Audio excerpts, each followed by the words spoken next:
정보가 있는 시사 토크쇼 장윤선의 팟짱.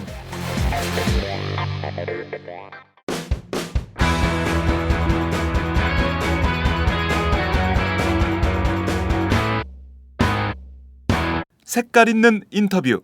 색깔 있는 인터뷰 시작하겠습니다. 전국에 물이 마르고 있습니다. 언제 비가 올까? 다들 노심초사한 마음으로 전국을 지켜보고 있는데요. 말 그대로 30년 만에 가뭄 피해가 극심한 상황입니다. 오늘은 카톨릭 관동대 박창근 교수님을 모시고 가뭄 그리고 4대강 그리고 댐 문제에 대해서 함께 얘기를 나눠보도록 하겠습니다. 교수님 어서 오세요. 네, 반갑습니다. 네, 굉장히 오랜만에 뵙습니다. 예, 그러네요. MBA 비용할 때. 그러니까요. MBA 비용 때 뵙고 네. 그때 그 책이 굉장히 많이 팔렸죠. 한 15,000부 오, 해가지고. 팟짱의 힘입니까? 그런 것 같아요. 예. 그나저나 교수님 모시고 좀 즐겁고 재미난 얘기를 해야 되는데요. 또 우울한 얘기를 하기 위해서 모셨습니다. 우울한 얘기를 즐겁게 기쁘게 해야 네. 그 힘이 납니다. 알겠습니다. 자, 우선 교수님 지금 매우 심각한 자연재해가 눈앞에 있습니다. 30년 만의 가뭄인데요. 교수님 이 현상을 좀 어떻게 과학적으로 분석을 해야 될까요? 비가 적게 온 것은 사실입니다. 그리고 뭐 강원도에서는 뭐 100년 빈도, 120년 빈도 가뭄이라고 그러는데 네. 이 가뭄을 어떻게 쳐다보느냐가 중요한 거거든요. 그러니까 이 가뭄이라는 것은 우리가 살아오면서 겪는 어떤 현상 중에 하나거든요. 그런데 이것을 잘못 해석해서 네. 또 뭐 또 다른 어떤 작업을 하기 위한 그런 것으로 만드는 것은 우리가 경계를 해야 된다고 봅니다. 지금 현재 가뭄이 들은 지역은 네. 산간 농촌 지역입니다. 산간 농촌 지역. 네. 그러니까 실제로 그 우리가 4대강 사업 하기 전에도 그랬고 네. 지금도 그렇지만은 가뭄에 노출되어져 있는 데는 산간 농촌 지역이고 도서 해안 지역입니다. 네. 산간 농촌 지역에 이 인구를 다 합치면 한 100에서 120만 명 정도 되거든요. 우리 국민들이. 네. 그 지역에 살고 예, 있는 분들이. 예. 예. 이제 도서 해안 지역을 빼고 나면은 산간 농촌 지역에는 뭐 그렇게 우리 그 사람들이 많이 살고 있지가 않거든요. 네. 그러니까 우리가 뭐 20개 마을, 뭐 30개 마을이 지금 가뭄에 시달린다. 네, 네. 이러는데 농촌 지역이 산간 지역에 농촌 지역에 가 보면은 한 마을에 많은 100가구 같은 엄청나게 큰 마을이거든요. 실제로 크게 그러니까 물론 그분들도 그 수자원의 혜택을 받아야 되겠지만은 네. 실제적으로는 그렇게 많지 않다는 거죠. 물론 뭐 그분들이 고통은 이해는 합니다만은 네. 실제로 그 수도권 특히 한강을 젖줄로 하고 있는 네. 우리 국민들은 한 서울만 보더라도 1,000만이죠. 네. 인천이 한 300만 조금 네. 넘죠. 그다음에 네. 지금 경기도가 1,300만 그렇습니다. 지금 제일 되고 많이 있으니까. 살아요. 예. 근데 거기서도 경기 북부 같은 산간 농촌 지역이 있거든요. 이를 빼고 나면 한 1,000만이라 그러더라도 네. 약 2,300만 명 정도가 팔당댐 그러니까 소양강댐과 충주댐에서 물을 내려보내면은 팔당댐에서 물을 취수를 하는데 네. 지난 30-40년 동안 이쪽 지역에서는 물이 부족해서 단수를 한 적이 없습니다. 그러니까 상수도 공사를 어떻게 하다가 단수가 된 적이 있겠죠. 네네. 뭐 그거는 우리가 예고된 단수잖아요. 네네네네. 물이 부족한 게 아니고. 그렇습니다. 그렇다 그러면은 과연 이 가뭄을 우리가 어떻게 봐야 될 것이냐. 그러니까 이 지금 수도권에서는 전혀 이 가뭄의 심각성은 전혀 못 느끼거든요. 냉과하니까 물이 지금 한강에 예. 넘치니까. 예. 그래서 이게 우리나라가 수자원 정책에 있어서도 빈익빈 부익부 정책을 그동안 펴왔다는 거죠. 그리고 또 강원도 정선 태백 같은 경우에는 네. 수도 요금이 수도권의 뭐 2배 가까이가 됩니다. 산간 지역의 경우에는 수도 요금이 더 비싸다는 네, 거죠. 그렇습니다. 그러니까 이게 그 수자원 정책이 이제 많이 왜곡됐죠. 특히 네. 이제 우리가 사대양 사업을 하면서 뭐 13억 톤의 물을 확보를 했다 그러는데 네. 실제 물이 필요한 데는 상간농촌 도서 해안 지역이라고 사대양 사업을 할 때 마스터 플랜을 보면 그런 얘기가 나옵니다. 네. 그럼에도 불구하고 물이 풍부한데 물을 개발해 줬다는 거죠. 그러니까 쓸모가 없는 필요한 거죠. 데는 계속 물 부족이고 사실 물이 풍족한 데는 물을 더 확보하게 돼서 사실상 물의 양은 빈익빈 부익부이고 실제로 필요한 대로 물을 보내야 되는데 그건 그런 정책은 수자원공사에서 쓰지 않고 있다 이렇게 봐야 되는 겁니까? 국토부가 그런 걸 안 하죠. 왜 그렇게 할까요? 그거는 돈이 안 되기 때문에 그렇죠. 돈이 안 되니까요. 예를 들면은 네. 이제 정선 태백 예를 들어 보면은 네.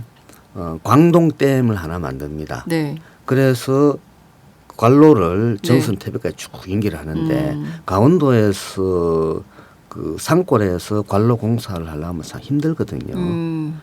그러다 보니까 태백 같은 경우에는 누수율이 50%입니다. 50%요? 그러니까 물을 100을 생산해서 보내면은 네, 되게 실제 높은 거 아니에요? 과정에서는 네. 50밖에 못 쓴다는 쓰고 거잖아요. 나머지는 이제 누수 다 땅속으로 딴 데로 사라지는. 거죠. 그럼 이제 그런 정책을 할 수밖에 없는 게 이제 댐을 만든다고 돈이 또 들어가죠. 네. 예산을 받을 수 있죠. 네. 관로를 쭉 가려면은 강원도는 또 공사하기도 힘들고, 그렇죠. 예, 그러니까 또 광역 상수도 사업이라는 이름으로 이제 사업을 하게 되죠. 네네. 자, 그래 되면은 일단은 큰 사업을 할 수 있는 여지가 있는 거죠. 그리고 논리는 농촌 지역에 네. 그 용수 공급, 원활한 용수 공급을 네. 위한다라는 어떤 그런 명분으로 사업을 하게 되는데 네.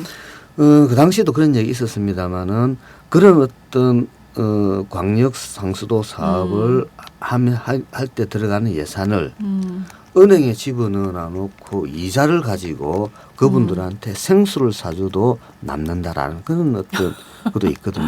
정말이요? 네. 그 그러니까 정도예요? 지금 그렇게 수도원 정책을 왜곡하고 있다는 거죠. 그래서 지금 산간 농촌 지역에 우리 그 국민들께서 많은 고통을 받고 계시는데 그분들을 위한 맞춤형 지역에 맞는 맞춤형 수도원 정책을 펴줘야 네. 그분들이 혜택을 받을 수 있거든요. 지금 이렇게 가뭄이 드니까 뭐 관정을 뭐 300개 파니 400개 네. 파니 하는데 성공률이 거의 없습니다. 10%는 다 될까? 왜 그런가 하니까 네. 이 급하니까 아무데나 파는 거죠. 그런데 그런 것은 사전에 꼼꼼하게 조사를 먼저 해야 되거든요. 네, 어디서 네. 물이 나올 것이며 예. 그리고 여기에는 지하수가 뭐 밑에 있는지 없는지도 네, 파악해야 네. 되는데 그냥 급하니까 아무데나 파는 거예요. 그러다 보니 실패율이 아주 높아지죠. 네. 뭐 그것도 통계를 잡아야 됩니다만은 그러니까 물량 중심의 전시 행정을 지금 이 비상 시국에도 펴고 있다는 겁니다. 물량 중심의 전시행정을 지금 사실상 비상시국이라고 봐야 되는데 그렇죠. 이때도 지금 이렇게 한다. 지금 보니까요. 강원도의 경우에는 42년 만에 가뭄이다 이런 보도가 나오고 있는데요. 특히 이제 강원도 정선, 특히 이제 옥수수 농가 같은 데가 비상이 걸렸다. 그러니까 농작물 피해가 이만저만이 아닌 거죠. 일단 사람들이 먹는 식수는 뭐 어떻게든 해서 뭐 그 사 먹는 식수라도 먹고 이렇게 할 수 있는데 농작물의 경우는 그렇게 할 수 없으니까 이게 지금 옥수수가 작년에 10%도 안 될 거다. 그러니까 옥수수 값이 또 폭등하겠죠. 그리고 또 평년보다 이제 길이가 30에서 40cm 정도밖에 안 크니까 이게 작물에 수확하는 시기도 되게 늦어지지 않을까라는 우려도 커지는 것 같습니다. 네, 가뭄이 들면은 그 농작물의 소출이 줄어드는 것은 너무 사실입니다. 당연합니다. 예. 그래서 이와 같이 국가적 재난이라고 봐야 되거든요. 만약에 이게 수도권에서 이런 어떤 그러니까 서울 시민에게 이틀간 물 공급을 안 했다. 네. 그러면 밀란이 일어납니다. 그런데 밀란. 그렇죠. 이게 그 산골이니까 그러니까 정치권에서도 관심이 별로 잘 없는 거죠. 네. 그래서 이와 같이 지금 일단은 그와 같은 정선이라든지 강원도 또는 경북 북부라든지 이런 데서 피해를 많이 보고 있는데 이것은 우리나라 수자원 정책이 잘못됐기 때문에 나타난 현상이거든요. 거기다가 좀 자연 재난과 지금 겹치지 않습니까? 네. 그러면은 소출이 줄어든다. 그러면은 거기에 대해서는 국가 차원에서 보조를 해주는 게 저는 맞다고 봅니다. 그리고 이런 어떤 가뭄이 왔을 때 지금 정부 차원에서 비상금을 지금 풀고 있잖아요. 네. 그런데 이 가뭄이 이것은 적절하지 않다는 거죠. 왜 적절하지 않는 거 네. 합니까? 물론 급하니 갈 수 하지만은 네. 이번 가뭄이 끝났을 때 우리나라 가뭄 지역을 다시 한번 정밀 조사를 하고 각 지역마다 가뭄의 원인을 파악을 해야 되겠죠. 뭐 근본적인 원인은 비가 적게 온 거지만은 네. 과연 우리가 수자원 정책을 할 때 이게 각 지역마다 다르거든요. 네. 그래서 어떤 수자원 정책을 폈기 때문에 이랬는가라는 것을 네. 우리가 파악을 해서 거기에 맞게끔 수자원 개발 계획을 수립해야 된다는 네. 거죠. 그러면은 지자체라든지 여기에서 예산이 있어야 되는데 돈이 네. 없습니다. 지자체에서는. 수자원 근데 되게 중요한 거는 물인데요. 물 없이 뭐 네. 살 수 없는데 이 수자원 정책이 가장 먼저 적극적으로 해야 될 것 같은데 왜 그럴까요? 예산을 먼저 편성해야 되더라고요. 편성해야 되는데 네. 가뭄이 끝나고 나면은 또 망각을 해버리는 거죠. 언제 가뭄이 있는가. 그리고 소출도 보면은 이거는 뭐 적절한지는 아닌지 모르지만은 뭐 100이 나와야 되는데 빵이 노는 건 아니거든요. 한 20-30% 정도 수출이 네. 줄게 되거든요. 그러니까 뭐 만약에 이제 그 한 평에서 뭐 무슨 뭐 100개의 농산물이 나온다 하면 그 가뭄 때문에는 뭐 20-30개밖에 안 나오지만 아예 안 나오는 것은 아니다. 네. 그러니까 뭐 좀 쭉정이가 많고 또 모양이 작고 뭐 이럴 수는 있지만 그래도 아예 없는 것은 아니니까. 그러니까 품질이 좀 낮아질 수 있겠네요. 상품의 품질이. 뭐 그런 수는 있죠. 물론 이제 뭐 그런 것도 있으면 안 되겠지만은. 네. 그래서 이 가뭄이 끝나고 나서 이 가뭄의 고통을 받았던 주로 농민들이거든요. 이분들이 어떤 분들은 고향을 지키러 간 분도 많거든요. 그렇겠죠. 이분들이 앞으로 영농 생활을 잘 할 수 있게끔 네. 어떤 조치를 만들어줘야 되는데 해야 되는데 네. 잊어버리는 거죠. 또 정부에서 또 잘 안 하는 게 이게 큰 사업이 아니다 보니까 또 신경을 안 쓰는 거죠. 그러다 보니까 지자체에서 해줘야 되는데 네. 예를 들어서 강원도 같으면 재정 자립도가 뭐 거의 바닥이지 않습니까? 그러면 정부에서 예산을 제대로 지금 현재 비상으로 예산 지원을 하고 있지 않습니까? 이것을 네네. 평상시에 잘 지원을 해서 그런 정책을 펴게 해줘야 된다는 거죠. 네네. 그러니까 이게 실제 예산 편성하는 과정에서는 또 뒤로 밀려져 버리는 거죠. 그러다 보니까 산간 농촌 지역에서의 물론 개선은 조금씩 되고 있습니다만은 네. 수자원 부족은 가뭄 때마다 항상 나타날 수밖에 없는 그런 현실입니다. 말씀하신 내용을 들어보니까 사실 정부 정책이라는 게 이제 21세기니까요. 비를 뭐 하늘에만 맡겨둘 수는 없는 것이고 늘 수자원 정책을 잘 쓰면서 좀 고르게 누구나 다 같이 농업용수가 됐든 뭐가 됐든 풍족하게 쓸 수 있도록 정책을 써야 되는데 사실 인공으로 관리를 좀 해줘야 되는 건데요. 지금 그런 게 전혀 안 되고 있고 뭐 이런 상황이라는 말씀이신데요. 네. 그건 좀 국민들이 듣기엔 굉장히 이해하기 어렵다는 생각이 좀 듭니다.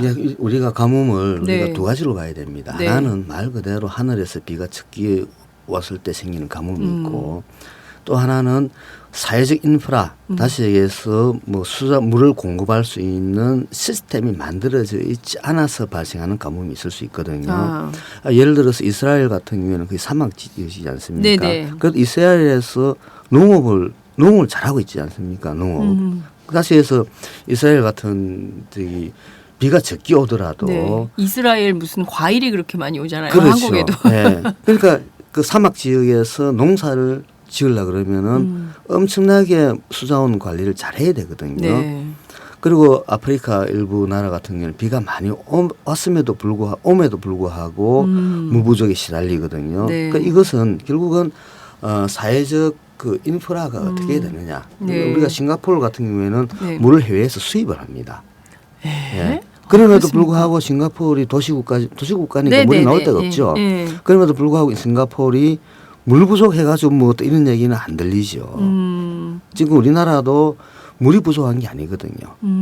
다만 그러니까 지금 다만 이제 네. 산간 농촌 지역, 도서 네. 해안 지역에서는 물이 그러니까 저기 가뭄이 들면은 네. 물을 저장해서 공급할 수 있는 시스템이 안 돼 있기 때문에 가뭄이 이제 든다고 이제 네. 이렇게 봐야 되는 거죠. 아, 그러니까 교수님 말씀 들으니까 명쾌하게 정리가 되는데요. 지금은 가뭄이긴 하지만 물 관리만 제대로 수자원공사가 한다면 그러니까 도시뿐만 아니라 산간 농촌 지역이라든가 아니면 도서 해안 지역까지도 충분히 물 공급을 할 수 있는데 지금 제대로 된 정책 관리가 안 되다 보니까 고르게 물이 못 가고 있다 이렇게 봐야 되는 거네요. 네, 그렇습니다. 지금 하나 지금 예를 들면은 네. 지금 소양강 댐하고 충주댐에서 그 물을 공급하고 수도권에 공급하고 있거든요. 네.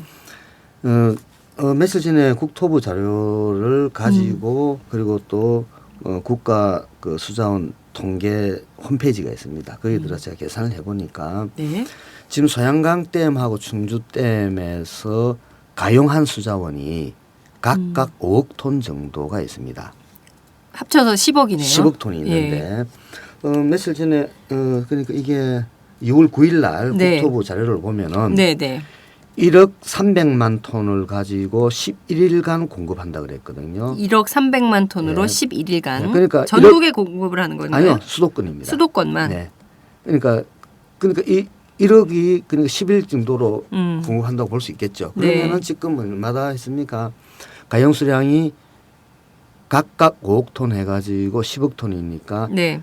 100일 동안 공급을 할 수 있는 물량이 현재 소양강 댐과 충주 댐에 있다는 겁니다. 그러네요. 네. 국토부 자료에 따르면 네. 지금 비가 하나도 오지 않고 네. 그대로 가뭄이 그 가을까지 진행되더라도 수도권에 공급할 물은 있다는 겁니다. 충분한 거네요. 네. 자, 이게 뭘 충분하다기보다는 그 정도는 네, 쓸 그렇죠. 수 있는 네. 용량이 된다. 네. 예. 자, 이게 그러면서 지금 언론에서는 소양강 댐이 뭐 사상 최고의 저수율이 그러니까 바닥이 보이니 이런 강바닥에 보이니 뭐 그런 것을 계속 보도하고 보여주고 있죠. 예. 그다음에 농사가 지금 물이 없어서 안 된다, 네. 논이 마른다라는 네. 것을 지금 같이 보여주고 있거든요.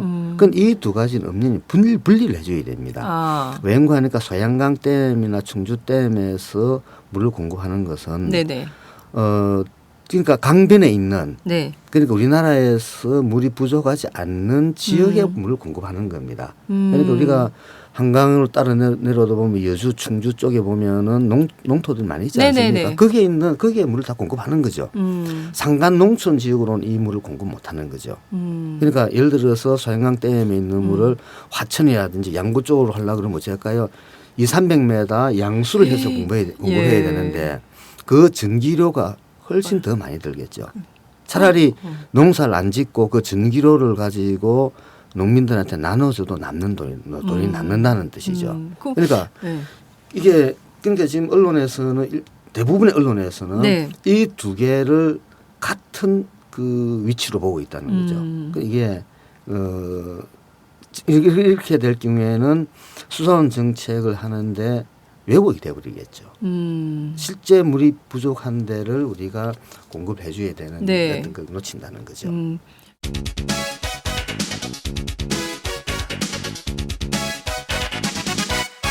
장윤선의 팟짱. 자, 그럼 교수님 여기서 중요한 포인트가 좀 나온 것 같은데요. 이를테면 도서 산간 지역, 농촌 지역 이런 데는 좀 정책을 획기적으로 좀 다른 정책을 써야 되는 거 아닌가라는 생각이 좀 들기도 하는데요. 그건 어떤 정책이 좀 요구된다고 볼 수 있을까요? 일단 가장 쉽게 얘기할 수 있는 게 이제 지하수 관정을 개발하는 것, 그리고 그 지역에 맞는 소형 그 식수 전용 또 농업용수까지 포함한 그런 것을 공급할 수 있는 댐을 만든다든지. 댐이요? 예, 조그만한 댐이죠. 작은 댐. 네, 작은 댐. 실제 산간 지역에 가면은 식수 전용 댐 해가지고 조그만한 댐 높이가 한 1-2m 되는 네네. 그런 것들을 많이 설치합니다. 마을 차원에서. 그래서 그걸 가지고 먹고 있거든요. 간이 정수처리 해가지고.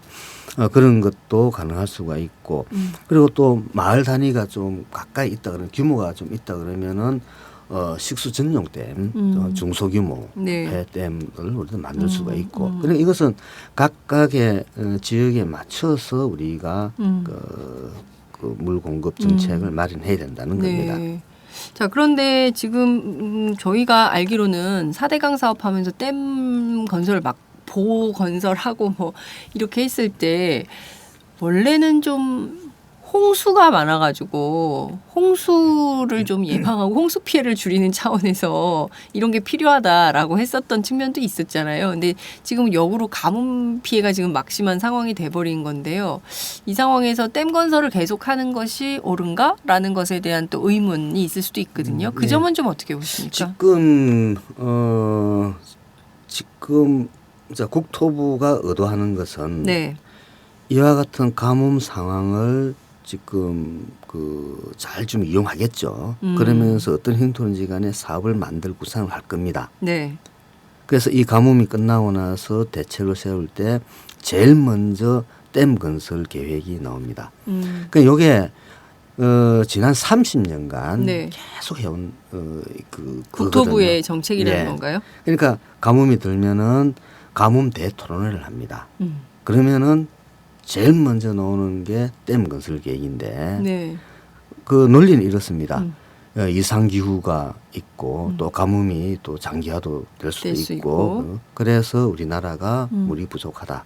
그래서 물이 부족하는데 물 공급하려고 그러면은 댐이 최적이다. 네. 라는 논리입니다. 네, 물을 좀 풍족하게 가둬놔야 가뭄 때 풀어서 예. 쓸 수 있으니까. 자, 그럼 지금 이제 소양강 댐이 연일 네. 그 사상 뭐 최저치를 뭐 경신할 것이냐 아니니 하면서 지금 하는데 아마 최저치 경신을 아마 할 겁니다. 자, 그러면 지금 현재 왜 그러면 지금 현 시점에서 소양강 댐 물이 이렇게 작은가? 첫째는 비가 안 왔었다고 모든 국민들은 그렇게 얘기할 겁니다. 그렇게 알고 있죠. 예. 예, 근데 예. 내부적으로 보면은 댐 운영을 그렇게 했다는 겁니다. 예, 예를 들면 제가 이번에 자료를 조사를 해보니까 먼저 우리나라 같은 경우에는 네. 매년 6월 21일부터 9월 20일까지가 법정 홍수기입니다. 매년 6월 20일부터 21일부터 9월 20일까지. 20일까지가 법정 홍수기요. 예, 예. 왜 그런 거 하니까 6월 20일쯤 되면 장마가 그렇죠. 시작되죠. 장마가 시작되죠. 그리고 우리나라가 태풍이 9월 달에도 자주 오지 않습니까? 네, 맞습니다. 그래서 법정 홍수기를 그렇게 정해놔 놓고 소양강 댐 같은 경우에는 상시 만수에 그러니까 보통 물을 채워낼 그 있잖아요. 네네. 그거보다 약간 낮추어 운영합니다. 홍수를 대비하기 위해서 홍수를 잡을 공간을. 네네. 그런데 작년 같은 경우에 그러니까 작년 9월 21일이죠. 9월 21일 같으면 어떻습니까? 법정 홍수기가 끝나는 시점이죠. 그때 보니까 댐 수위가 170입니다.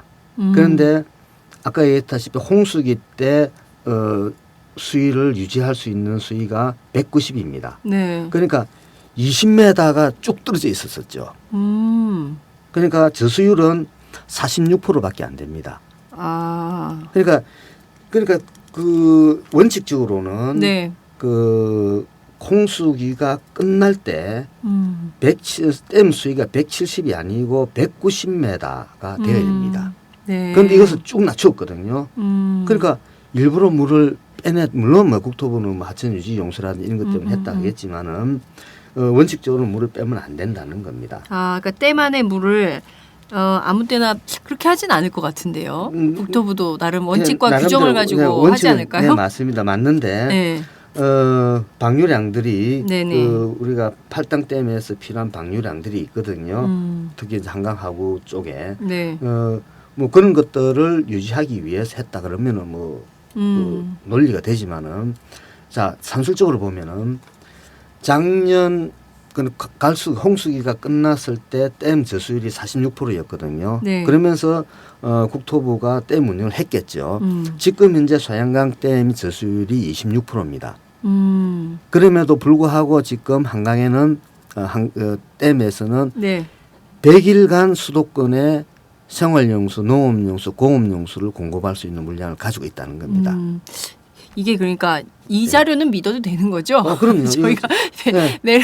메르스 때 하도 정부 자료가 막 왔다리 갔다리 아니, 하고 그래가지고 이것을 네, 국토부의 주장은 아니 이것을 국토부가 얘기 안 하죠. 이런 얘기는. 그게 중요한 거죠. 네. 조금 전에 얘기했다시피 작년 가뭄이 그러니까 9월 21일자 네. 저수율이 46%였다. 소양강댐이. 네네. 그건 얘기 안 하죠. 작년에 예를 들어서 저수율이 80%다 문제 될까요? 네. 지금 60%가 되겠죠. 이렇게 봐야 된다는 거죠. 자 그러면은 자 댐에서 60% 이제 80% 저수율이 가지고 갈수기 시작했다. 네. 그러면은 지금 시점에 1년 가까이 되면은 한 20% 조금 더 넘게 물이 없어지겠죠. 갈수기가. 네네 그렇죠. 그렇죠. 네. 그러면은 비가 하나도 안 오더라도 어떻게 될까요? 또 그 하면은 20-30% 하면 또 이유가 있겠죠. 그러니까 소양강댐이나 충주댐에서 예를 들어서 80% 저수율을 가지고 시작했다 그러면은 네네. 이거는 물이 뭐 넘치는 거죠. 이게 50%도 안 돼. 충주댐 같은 경우에는 작년에 보니까 49%입니다. 네. 소양강댐은 46%고 그랬음에도 불구하고 지금 50%도 안 채우고 네. 시작했는데도 예, 네. 26%가 남아 있거든요. 그리고 그 물량은 수도권에 다 100일간 공급할 있고, 수 있는 물량이라는 물량이고. 거죠. 자, 예. 그럼 이게 그럼 우리가 뭘 볼 수 있습니까? 네. 일단은 그동안에 정부가 우리나라는 물이 부족한 국가다.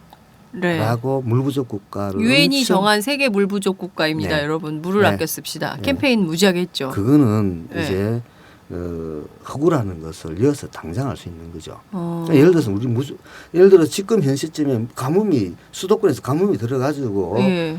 서울 시민들한테 며칠간 물 공급 못하고 뭐 이래 돼야 되잖아요. 네. 근데 그건 아니에요.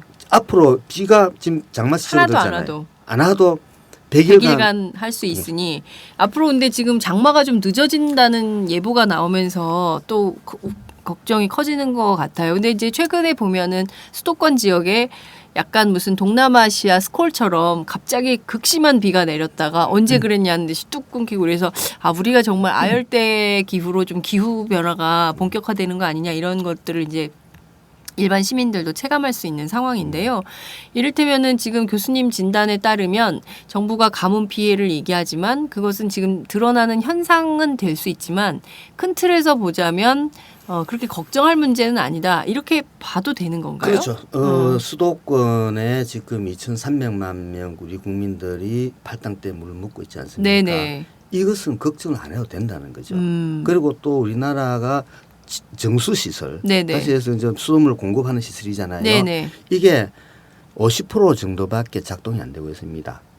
다시 그래요? 얘기해서 네. 지금 우리 수도권의 인구가 2배가 돼도 물을 공급할 수 있는 시스템이 다 돼 있다는 거죠. 그래 얼마나 과잉 투자를 했습니까 그동안에. 네. 그러니까 국토부가 그 가뭄이 들 때마다 그 이와 같은 이제 그러니까 아주 시각을 이상하게 만들죠. 만들어 가지고 가뭄 대토론회를 하고 거기에서 댐 계획을 이제 확정을 만들어 가지고 정부 정책으로 만들어 가지고 진행을 이때까지 해왔거든요. 그래서 올해도 아마 그럴 겁니다. 교수님 예상컨대 지금 극심한 가뭄 피해가 있고 농작물 피해가 예상되기 때문에 결과적으로 국토부나 수자원공사에서는 이 가뭄을 막기 위한 대책으로 또 다른 대형댐 건설을 해야 된다. 그 필요성을 제기하는 토론회를 열고 국회에서 정책 방향을 그렇게 가져갈 거다. 이렇게 보시는 거죠. 그게 이때까지 지난 제가 이제 이쪽 분야에 공부하기 시작한 한 30년. 네. 토목계에 들어온 때인데. 토목계 입문한 지 30년. 30년이 조금 이제 넘었나요? 예. 조금 넘었네. 35년쯤 좀 되겠네요. 그때부터 해왔던 전형적인 레파토리가 바로 그거였었습니다. 그래서 대형댐 짓고 댐 지으면서 생기는 여러 가지 뭐 요소들 뭐 이런 부정부패와 관련된 것들이 막 형성이 되고 이렇게 되었다. 이게 우리나라의 수자원 정책이다. 네, 이게 우리나라 수자원 정책의 민낯이거든요. 그런데 이것을 그 어지간한 학자들은 조금만 관심을 가지면 다 알거든요. 그럼에도 불구하고 입을 다물고 있는 거죠. 왜 그런 겁니까? 일단 우리 토목의 어떤 학문의 특성이 그렇다는 겁니다. 저 특히 교수들은 연구를 해야 되잖아요. 예, 공부하셔야죠. 연구를 하려 그러면 연구비가 있어야 되죠. 네. 연구비는 토목은 공공사업 성격이 아주 강하죠. 강하기 때문에 네. 주로 공무원들의 어떤 그러니까 정부 쪽에서 연구비를 많이 받는 거죠. 아, 펀드레이징 네. 자체가 정부 펀드레이징이 그렇죠. 많은 거예요. 연구비를. 그렇죠. 대부분이 네. 그거죠. 그러니까 그럼- 정부 프로젝트를 해야 연구가 또 되고 네. 거기서 연구비를 받아야 네. 연구가 진행될 수 있고 네. 이런 메커니즘이 있는 거예요. 예, 거의 대부분이 이제 정부인데 그리고 네. 일반적으로 또 그 사기업에서도 또 이런 또 연구 프로젝트를 내는데 네. 그러면 거기에 하려 그러면 실적이 있어야 되잖아요. 네네. 실적이 없으면은 거기서도 그 그러니까 사기업에 우리가 그뭐 의존하게 되는. 아니 네. 그 뭡니까 우리 나는 이런 연구하겠다. 그러니까 사기업에서 우리 이런 연구를 하려고 하는데 네. 자 지원해봐라. 아무도 안 그러면은 하겠죠. 그 분야에 대해서 연구 실적이 있는 음. 분들이 제출할 거잖아요. 그러니까 예를 들어서 그러면 정부로부터 연구비를 못 받은 전문가는 어떻게 될까요? 그런 것도 못 하는 거죠. 그러니까 이 우리 토목계의 그 어떤 그게 정부에 많이 예속되어져 있다 보니까 네. 정부 하는 정책에 대해서 뭐 솔직히 대놔놓고 반기를 못 들어요. 그래서 예를 들어서 이렇죠. 무슨 위원회들이 엄청 많거든요. 그럼 A라는 위원회가 있다. 그러면은 일단 저기 위원회 딱 들어가면은 이제 정부가 정책을 이제 위원회에 이제 발표를 하잖아요. 네네. 그러면 회의가 듣는 거 아니까 전체 기조는 좋다. 음. 국부적으로 이런 것들을 고치자. 아. 라고 넘어가거든요. 그러면 공무원들은 우리는 여기에 대해서 전문 지식이 없기 때문에 우리나라 최고 지식인들, 최고 전문가들을 불러가지고 회의를 해보니까 아, 그 정책이 좋았다. 그리고 이런 지적사항이 있었다. 그래서 우리는 이 사업을 했다. 다시 해서 책임을 안 지는 거죠. 그리고 전문가들도 그거 들어가서 나는 자문해줬다. 내 생각도 해준 거다. 그러니까 이 우리나라의 어떤 특히 뭐 다른 분야도 마찬가지겠습니다만은 네. 전 분야가 그런 것 이게 같아요. 무슨 위원회가 있으면은 공무원들의 면피용으로 지금까지 운영이 되고 있다는 거죠. 그리고 예를 들어서 A라는 정책을 정부가 피려고 할 때 A라는 정책에 대해서 아니다. B라는 정책이 더 낫다. 라는 것부터 우리가 논의가 돼야 되거든요. 그럼요. 그게 예, 건강한 예, 사회의 그렇죠. 1번 선결 조건 같아요. 예를 들면 이거죠. 뭐 가뭄이 들었다. 네. 자, 가뭄 대책으로 댐이다. 댐 건설을 하자. 자, 그러면 댐 건설을 한다 그러면 댐 할 때 뭐 규모가 어떻고 그러니까 댐 건설 맞는데 네. 규모는 어떻고 저떻고 막 논란이 있잖아요. 네네. 이게 아니고 어느 지역에 가뭄이 들었다. 그러면은 이것을 어떻게 어떤 방법으로 해결할 것인가 라는 데에 위원회가 정리를 쏟아줘야 되죠. 네네. 그런데 지금은 그 단계가 생략되어 있는 거죠.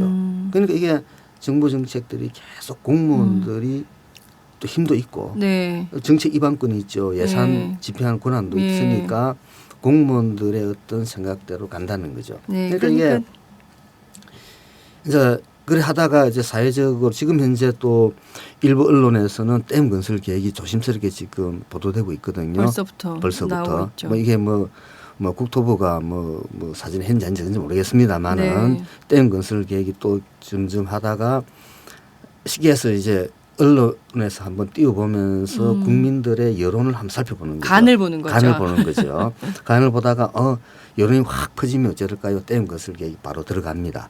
그런데 여론이 안 좋으면 쑥 들어갑니다. 또 이는 들어가기 그러니까 오마이가 제대로 해주면은 아마 댐 건설이 안 되는 겁니까? 안 되는데 오마이가 좀 시원찮으면은 네. 이게 아마 갈 겁니다. 예. 틀림없이 갑니다. 근데 저희가 앞장서서 수자원공사의 정책을 네, 국민들에게 편익이 돌아가는 방향으로 반드시 바꾸도록 언론의 역할을 하겠습니다.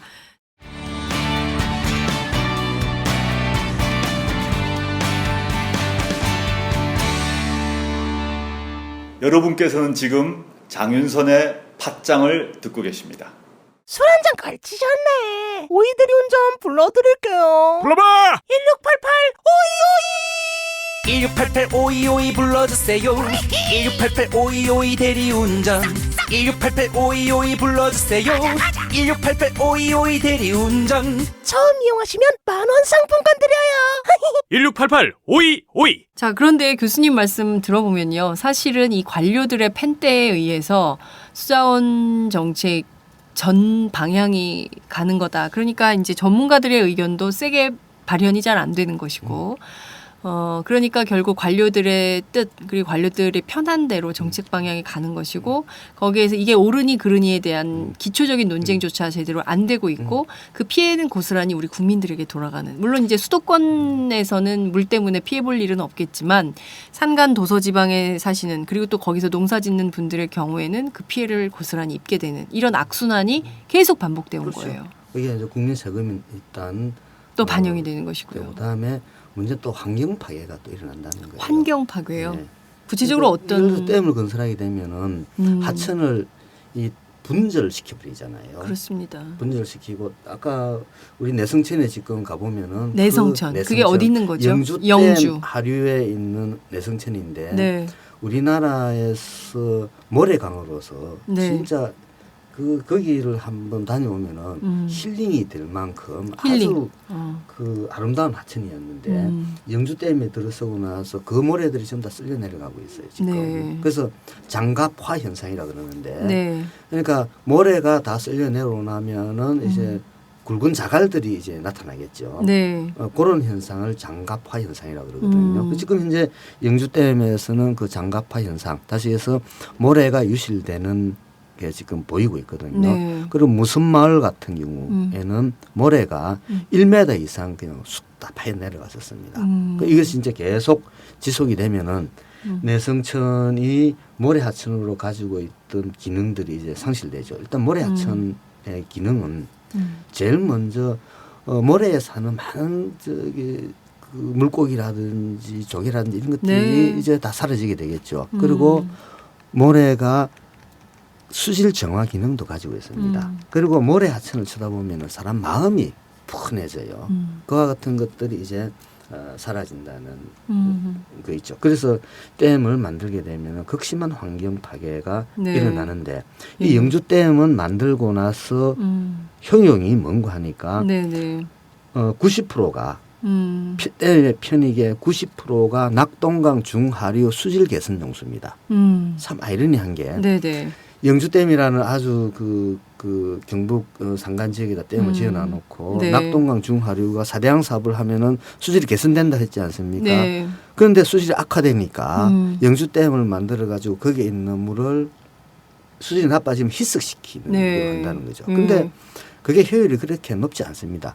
그러니까 그러니까 하천 환경을 개선한다 하기 위한 용도로 만든 댐이 네. 그거보다 훨씬 더 많은 자연 환경을 파괴한다. 그러니까요. 지금 보면 경기 북부의 한탄강댐 건설 지금 한창 작업 중인데요. 제가 얼마 전에 한탄강댐 건설 작업 중인 그 현장에 가본 적이 있습니다. 근데 거기 한수이북에 굉장히 유명한 제인폭포라고 있지 않습니까? 굉장히 아름답고 그 지역의 명물 중에 명물인데 그 다 수몰이 되는 거예요. 그 지역 일대가. 그래서 이제 저희가 이제 갔다 오면서 이제 한탄강댐이 생기면 저 아름다운 폭포를 더 이상 우리의 후대들이 못 보겠구나. 참 너무 안타깝더라고요. 그 굉장히 아름답고 그 수도권 일대에 많은 사람들이 정말 주말에 멀리 가기 어려울 때 그런 제인폭포를 보면서 정말 교수님 말씀대로 힐링을 하는데 이 한탄강댐이 들었으면 전부 그런 게 없어지는 거거든요. 그러니까 전부 가서 댐만 보다가 와야 되는데 이 한탄강댐에 대해서도 정치인들은 이거를 다목적댐으로 전환해서 댐을 빨리 지어야 된다라고 이제 주장을 하는데요. 이런 부분 좀 저희들 같은 그냥 저는 잘 수자원 정책이 어떤지 잘 모르는 그 사람이지만 그렇게 막 일방적으로 처리해도 되는 것인지 환경단체들은 전부 반대하더라고요. 그래서 이게 이제 논리가 이때까지 국토부의 논리가 이제 이렇습니다. 물이 부족하다. 네. 자, 어떻게 할 것인가? 땡가발이 제일 좋다. 라는 논리가 거의 굳어져 있거든요. 그러니까 원전 개발하는 거하고 똑같은 예, 거예요. 원전 예, 짓는 거랑. 예. 자, 그러면은 댐 우리가 만들 때 그러니까 예를 들어서 뭐 홍수를 예방해야 된다는 전제는 누구나 동의를 하거든요. 그렇죠. 자, 그러면은 댐을 만들어서 할 것이냐 아니면 다른 방법을 할 것이냐라는 것은 중요한 사항인데 네.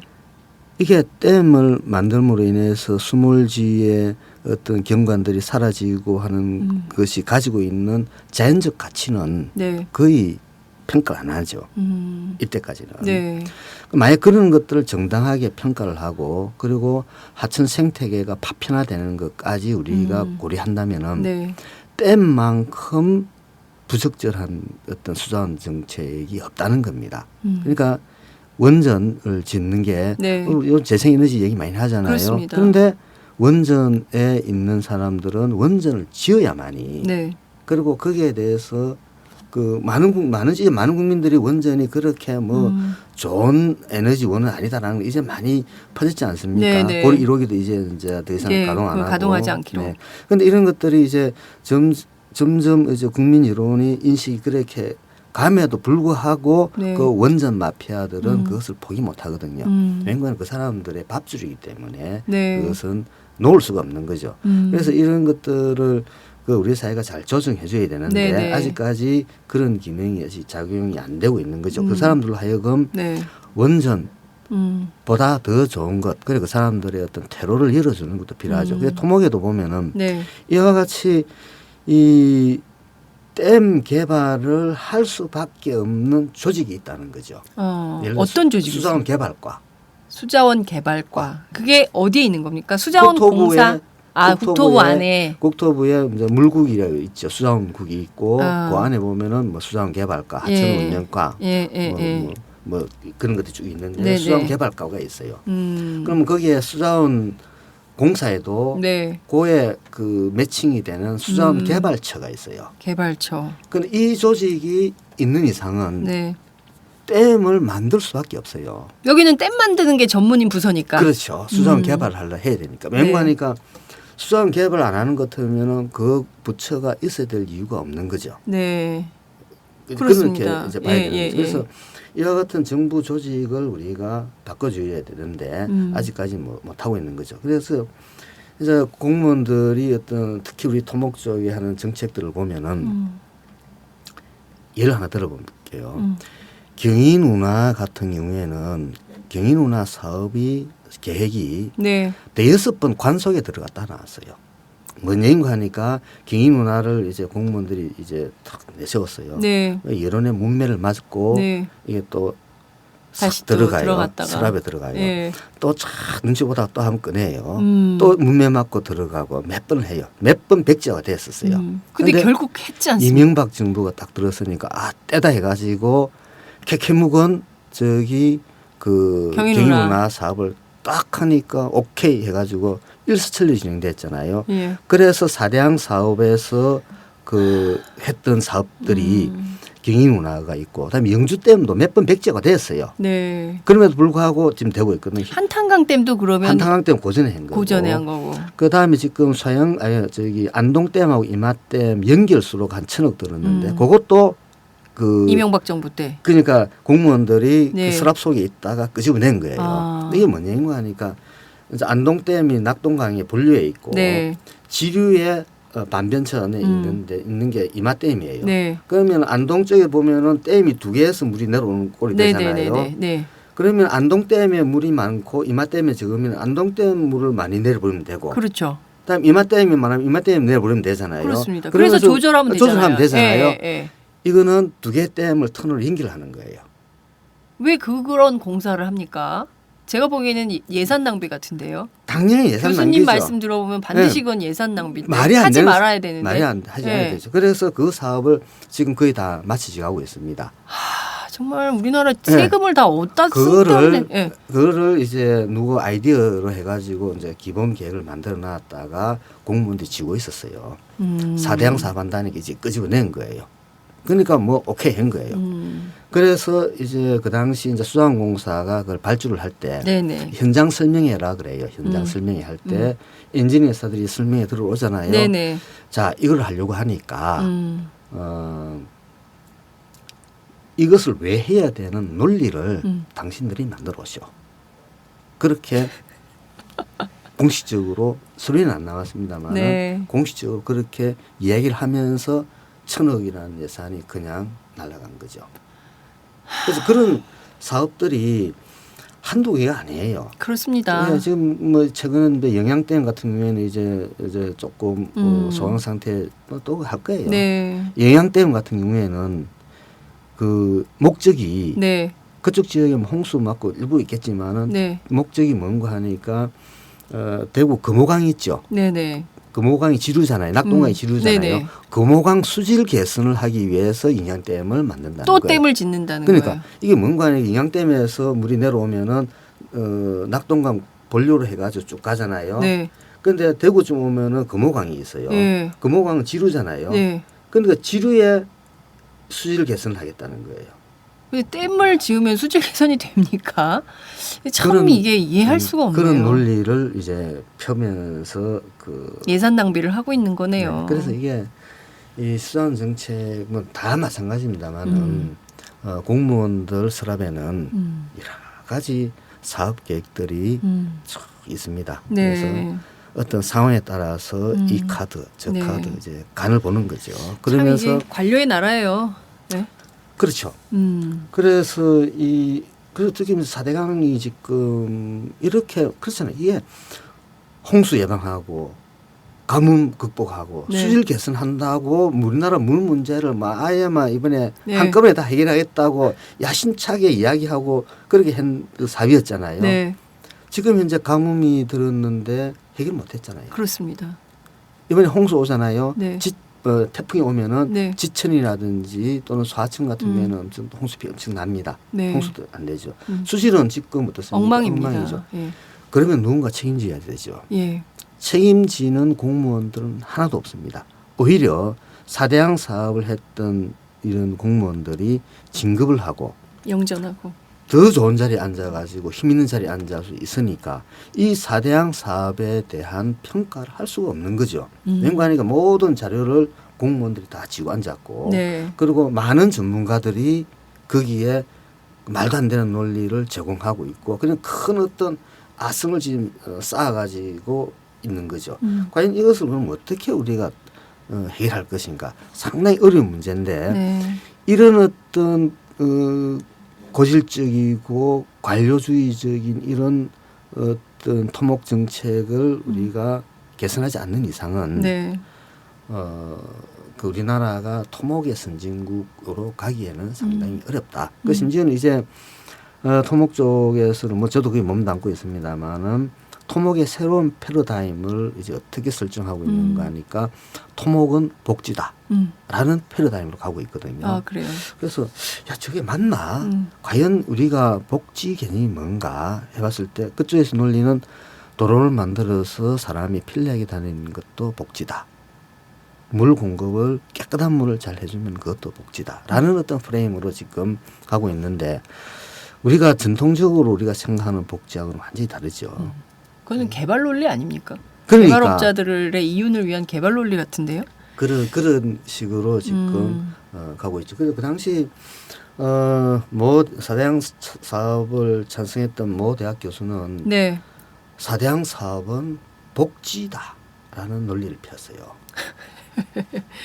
자, 그런데 교수님 말씀 들어보니까 저는 이런 생각이 좀 듭니다. 지금 뭐 메르스가 창궐해가지고 전국 대한민국 전체가 뿌리째 흔들리고 있는 이런 상황인데요. 보건당국은 보건당국대로 똑같아요. 말씀하신 대로 지금 수자원 정책을 짜고 있는 토목 정책도 마찬가지고 어느 곳 하나 지금 제대로 작동되고 있는 데가 없는 것 같다라는 생각이 좀 듭니다. 검찰은 검찰대로 더 전부 권력에 야합하고 이런 사람들이 승진하고 있죠. 그 권력에 칼을 겨누는 사람들은 전부 저기 지방 발령 받아가지고 최동욱 총장처럼 잘리고 뭐 이런 거 아닙니까? 이제 이런 거를 언제까지 지켜봐야 될지 정말 답답한 생각이 좀 드는데요. 말씀하신 대로 우리 국민들은 하도 언론에서 30년 만에 가뭄, 뭐 42년 만에 가뭄, 60년 만에 가뭄, 뭐 그 농림부에서 계속 그런 주장을 하고 또 이게 심각하다는 걸 언론에서 확대 재생산하니까 저희는 정말 조만간 이 물 피해가 엄청나게 오겠구나라는 고민과 고통 속에 있었는데 꼭 그렇지만은 않다. 그리고 지역별로 나누어서 선별적으로 잘 관리하면 결코 우리는 물 부족에 시달릴 국가가 아니다라는 말씀을 좀 주신 것 같습니다. 아, 교수님 오늘 말씀 정말 잘 들었습니다. 만약 교수님 말씀 안 들었으면 저희가 잘못 알고 있을 뻔했어요. 그래요? 이 정부의 수자원 정책이 잘못된 건데 기우제만 계속 지내면서 비오기만을 기다리는 이런 우매한 짓을 할 뻔했습니다. 교수님 끝으로 한 말씀 부탁드릴게요. 지금 물론 지금 4대양 사업으로 많이 확보되어 있거든요. 가뭄에 들어서 고통받는 국민들에 대한 배려도 분명히 해야 되는데 네. 이것은 정부의 어떤 많이 피해를 봤다 그러면은 그게 해당되는 지원을 해줘야 됩니다. 네. 아까 얘기했다시피 4대양 사업을 하면서 가뭄을 해결해 주겠다고 했는데 잘못된 정책을 정부가 폈죠. 네. 그리고 자연재난이지 않습니까? 그러면은 그 돈이 합쳐가 얼마 안 됩니다. 그건 분명히 해줘야 되고 거기에 맞춰서 가뭄이 끝나면은 맞춤형 수자원 개발 계획을 각각 이제 펴줘야 됩니다. 지금 현재 그보다 더 심각한 문제는 낙동강입니다. 오마이가 아마 24일부터 지금 가는데 아마 조만간에 낙동강도 아마 가지 싶은데 그때는 대한하천학회는 아마 갈 겁니다. 이 낙동강 같은 경우에는 1,300만 명의 우리 국민들이 그 물을 먹고 있거든요. 근데 녹조가 창궐해가지고 이 녹조 이 미생물들이 죽으면은 냄새가 진동을 해요. 네. 거기다가 큰빛 이끼레라는 아주 개상망치하고 흉측합니다. 네. 그런 것들이 창궐을 하고 있죠. 그리고 댐이 건설되니까 보글 건설하니까 이 오염물질들이 강바닥에 쌓여요. 그래서 그걸 퍼내 보면은 아주 시커먼데 시궁창 냄새가 납니다. 그래서 손에 묻혔다가 하루 종일 냄새가 납니다. 세상에. 그런 물을 지금 우리 국민들이 지금 먹고 있거든요. 자, 이걸 빨리 해결해 줘야 되거든요. 네.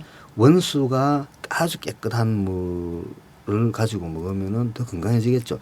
일단 더러워진 물은 어떤 우리가 고도 정수 처리를 하더라도 그렇습니다. 우리가 모르는 어떤 부작용이 숨어 있거든요. 모르지 않습니까? 네. 그래서 원수를 깨끗하게 해서 국민들한테 공급해 줘야 되는 게 우선인데 네. 지금 현재 그와 같은 어떤 대책을 수립하는 데는 정부가 지금 나름대로 하고 있는데 네. 헛발질하고 있는 거죠. 또 예산 낭비를 하고 있어요. 그래서 그런 부분들 해야 되고 제일 중요한 것은 이제 우리 국민들이 이것을 제대로 지켜봐야 됩니다. 지켜봐야 되고 필요하면 분노를 해야 되고 그리고 행동을 해야만이 이제 이게 바뀌지. 지금과 같이 우리 국민들이 수동적으로 그리고 일부 언론에서 조작되는 어떤 프레임에 의해서 갇혀가지고 계속 있다 그러면은 결국은 관료가 지배하고 그리고 그 잘못된 정책에 의해서 우리 세금만 낭비되고 환경이 파괴된다는 거죠. 그래서 정부 정책에 대해서 한 번쯤은 과연 그럴까 고민을 해보고 잘못됐을 때는 분노하고 그에 따라 행동을 해야 이 우리 사회가 앞으로 한 발 더 나아가지 않을까라는 그런 생각을 해봅니다. 네. 아, 교수님 오늘 말씀 정말 잘 들었습니다. 종종 이 강 문제, 그다음에 우리의 물 문제, 그리고 한국의 토목 정책, 수자원 정책 고발해 주시기 바랍니다. 교수님 오늘 말씀 잘 들었습니다. 네, 감사합니다. 고맙습니다.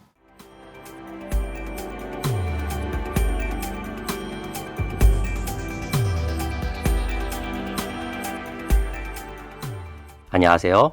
오마이뉴스 시민기자 최병석입니다. 저는 최근 대한민국 쓰레기 시멘트의 비밀이란 책을 출간했는데요. 오마이뉴스 10만인 리포트에 연재한 기사를 다듬어 책을 펴냈습니다. 우리가 살고 있는 아파트가 발암물질 가득한 쓰레기 시멘트로 만들어졌다는 내용이지요. 요즘 급증하는 아토피 피부염 등이 쓰레기 시멘트와 전혀 무관할까요?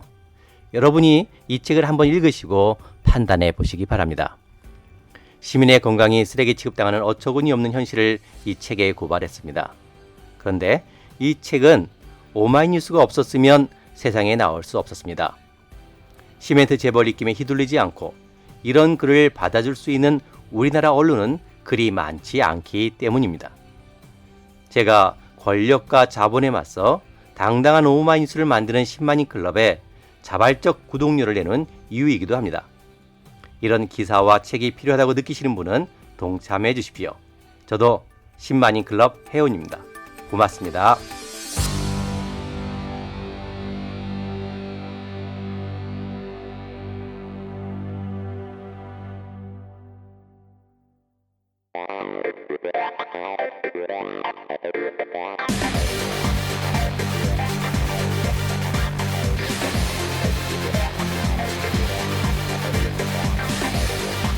정보가 있는 시사 토크쇼 장윤선의 팟짱.